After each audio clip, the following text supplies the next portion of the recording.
मित्रांनो, जर आपल्या शरीरामध्ये क्रियाटिनिनचं प्रमाण म्हणजेच क्रियाटिनिन हा एक बाय प्रोडक्ट आहे क्रियाटिन फॉस्फेटचा, जर याचं प्रमाण म्हणजेच क्रियाटिनिनचं प्रमाण जर आपल्या शरीरामध्ये वाढलं तर याचा इम्पॅक्ट आपल्या शरीरावरती काय काय होऊ शकतो. सगळ्यात अगोदर आपण बघूयात की क्रियाटिनिनची नॉर्मल लेवल किती असते, त्यानंतर क्रियाटिनिन काय आहे आणि क्रियाटिनिन जर तुमच्या बॉडीमध्ये वाढत असेल किंवा वाढलं असेल तर याचा शरीरावरती कुठे कुठे आणि काय काय इम्पॅक्ट होतो.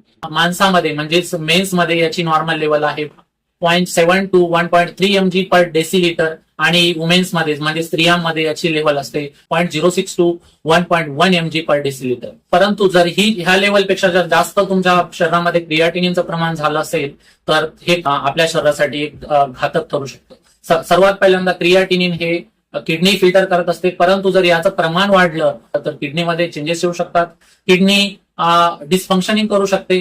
जर क्रियाटिनिनची लेवल ही खूप जास्त दिवस वाढत राहिली तर माणसामध्ये किडनी फेल्युअरचे चान्सेस होऊ शकतात किंवा फिजिकल विकनेस येऊ शकतो किंवा आपण किडनी स्टोन म्हणजे त्याला मूतखडा असं म्हणतो. तुमच्या पायावरती जर सूज येत असेल तर हे किडनी डॅमेजचं किंवा किडनी डिस्फंक्शनिंगचं एक सायन्स आहे मित्रांनो. तर जर तुमचं हार्ट रेट अनियमित होत असेल किंवा तुम्हाला जास्त भूक लागत असेल किंवा तहान लागत असेल किंवा जास्त लघवी तुम्हाला येत असेल तर हे सर्व सिम्पटम्स असू शकतात क्रियाटिनिन वाढले असेल. त्यानंतर जर तुम्हाला दम लागत असेल किंवा चक्कर येत असेल तर हे सर्व सिम्पटम्स असू शकतात क्रियाटिनिन लेवल आपल्या शरीरामध्ये वाढण्याचं.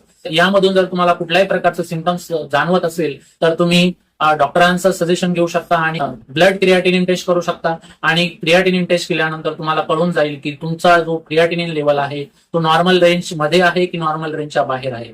जर ब्लड क्रियाटिनिन लेवल वाढलं असेल तर डॉक्टर त्यावरती डायग्नोज करून मेडिसिन्स देऊ शकतात आणि मेडिसिन्समुळे तुमचं जे क्रियाटिनिन लेवल आहे, जी वाढलेली क्रियाटिनिन लेवल आहे ती कमी करू शकतात. तर जर क्रियाटिनिन लेवल वाढली असेल तर ती आपल्या शरीरावरती म्हणजेच किडनीवरती म्हणजेच मेजर ऑर्गनवरती इफेक्ट करू शकते.